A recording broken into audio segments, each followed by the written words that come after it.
मुख्यमंत्री माझी लाडकी बहीण योजनेचे जर तुम्ही ई-के-वाय-सी करत असाल, तर तुम्हाला खूप काही प्रॉब्लेम येत असाल. ते म्हणजे ई-के-वाय-सी कोणी करायची? वडील आणि पती तर नाही, ते मग काय करू? त्याच्यानंतर पती किंवा वडिलांचा आधार कार्ड नंबर का मागितला जात आहे? आणि हे जे बाकी के-वाय-सी करताना काही ठिकाणी तुम्हाला होय किंवा नाही असे प्रश्न विचारले जातात, तर तिथं काय टाकायचं आहे? त्याच्यानंतर के-वाय-सी झाली का नाही हे कसं चेक करायचं? आणि तुमची ई-के-वाय-सी कंप्लीट झाल्यानंतर सुद्धा काही लोकांना प्रॉब्लेम येतो आहे. तर या सर्व प्रश्नांची उत्तरं तुम्हाला आजच्या या ब्लॉग आर्टिकलमध्ये मी देणार आहे. अजून 5-6 प्रश्न आहेत, त्यांचे पण उत्तर तुम्हाला भेटणार आहे. तर ह्या सगळ्या प्रश्नांची उत्तरं जर तुम्हाला जाणून घ्यायची असेल, तर आजचा व्हिडिओ तुमच्यासाठी आहे आणि मोस्ट इम्पॉर्टंट आहे, खास करून लाडक्या बहिणींसाठी. तर व्हिडिओ पूर्ण पहा आणि लास्टमध्ये जर तुम्हाला अजून याच्या व्यतिरिक्त दुसरा काहीतरी प्रॉब्लेम येत असेल, तर मला तुम्ही Instagramवर मेसेज करू शकता. त्याचं सोल्युशन मी तुम्हाला पर्सनली मेसेज करून देईल. 100% उत्तर देईल. ठीक आहे. तर चला आता हा व्हिडिओ सुरू करूया. पहिला प्रश्न असा आहे की वेबसाईट ही चालत नाही आहे, काय करू? तर बघा, वेबसाईटवर 2 करोडपेक्षा जास्त लाडक्या बहिणी ई-के-वाय-सी प्रक्रिया करत आहे. त्यासाठी ही वेबसाईट खूप जास्त हँग होऊन जाते, लोड येतो, त्याच्यामुळे ती चालत नाही. तर रात्री शक्यतोवर 12-1 वाजता तुम्ही ई-के-वाय-सी प्रक्रिया करा. ठीक आहे. नेक्स्ट प्रश्न असा होता की ई-के-वाय-सी नक्की करायची कोणी? तर या प्रश्नाचं उत्तर मी तुम्हाला एकदम सोपा भाषेत सांगतो. ज्या महिलांचे पैसे येत आहेत त्यांनीसुद्धा ई-के-वाय-सी करा आणि ज्या महिलांचे पैसे 2-3 महिने पहिले बंद झाले त्यांनीसुद्धा ई-के-वाय-सी करा. ठीक आहे. माझ्या केसमध्ये सुद्धा एक महिला आहे ज्यांची पैसे जे 2-3 महिन्यापासून आलेले नाही आहे. पण त्यांची जेव्हा मी ई-के-वाय-सी करत होतो, तर त्यांचा आधार कार्डवर ओ-टी-पी सेंड होत आहे. ठीक आहे. म्हणजे त्यांची प्रक्रिया होते ई-के-वाय-सीची.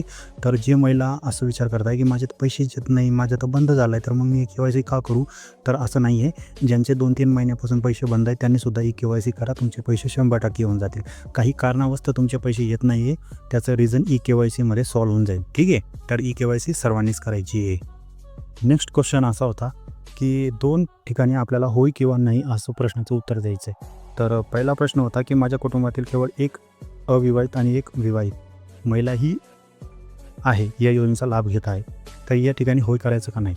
तर या ठिकाणी तुम्हाला, जर तुमच्या परिवारामध्ये 2 महिला असतील, एक लग्न झालेली आणि एक बिना लग्न झालेली, ठीक आहे. तर अशा 2 महिला असतील तर तिथं तुम्हाला होय करायचं आहे. ठीक आहे. आणि 2 पेक्षा जास्त लाभ घेत असेल तर नाही करायचं आहे. ठीक आहे.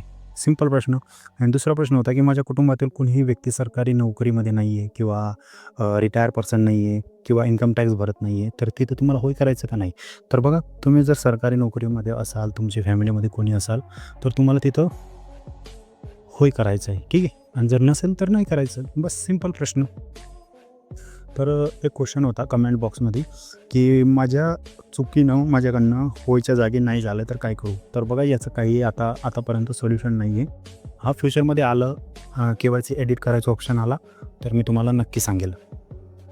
ई-के-वाय-सी एडिट करता येते का? तर ई-के-वाय-सी एडिट करण्याचा अजून कुठलाही ऑप्शन नाही आहे. ठीक आहे. तर फ्युचरमध्ये आला तर मी नक्की सांगेल. वडील किंवा पतीचा आधार कार्ड नंबर का घेत आहे? तर बघा, हे तुम्हाला व्हेरिफिकेशनसाठीच घेत आहे.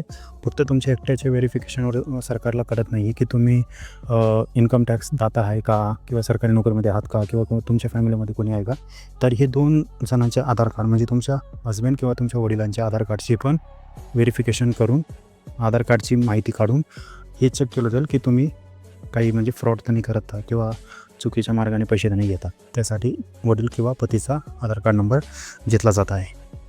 आता सर्वात महत्त्वाचा प्रश्न म्हणजे एका कुटुंबात अगर 3 महिला ई-के-वाय-सी आपल्या लाडकी बहीण योजनेचा लाभ घेत असाल तर काय करायचं?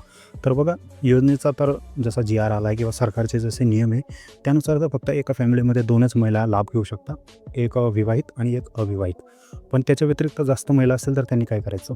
तर जसं जेवढं मला नॉलेज आहे तेवढ्यानुसार सांगतो. फक्त 2च महिलांनी करा, एक विवाहित आणि एक अविवाहित. बस 2 महिलांनी के-वाय-सी करा. त्याच्या व्यतिरिक्त जास्त महिला करणार तर सगळ्यांचे पैसे बंद होऊन जातील. बाकी तुमची मर्जी. आता लास्ट प्रश्न असा होता की माझी ई-के-वाय-सी झाली का नाही हे कसं माहिती पडेल? तर तुम्ही एक काम करा, सगळ्यात अगोदर जा लाडकी बहीणच्या ऑफिशियल वेबसाईटवर, ज्याची लिंक मी डिस्क्रिप्शनमध्ये दिली आहे. तिथं तुम्हाला त्या लाभार्थी महिलेचा आधार कार्ड नंबर टाकायचा आहे, खाली कॅप्चर टाकायचा आहे आणि सेंड ओ-टी-पीवर क्लिक करायचं आहे. तुम्ही जसं सेंड ओ-टी-पीवर क्लिक करणार, तुमच्यासमोर असा इंटरफेस येईल. तिथं लिहिलं असेल की तुमची के-वाय-सी जी ऑलरेडी झालेली. ठीक आहे. या प्रकारे तुम्ही चेक करू शकता. तर आजचा व्हिडिओमध्ये जेवढे आपल्याकडे प्रश्न होते सगळे प्रश्नांची उत्तर मी दिली. व्हिडिओ आवडला असेल तर लाईक करा, सबस्क्राईब करा अशाच व्हिडिओसाठी. आणि जर तुमचा काही प्रश्न असेल तर कमेंट बॉक्समध्ये नक्की विचारा, मी 100% रिप्लाय देईल.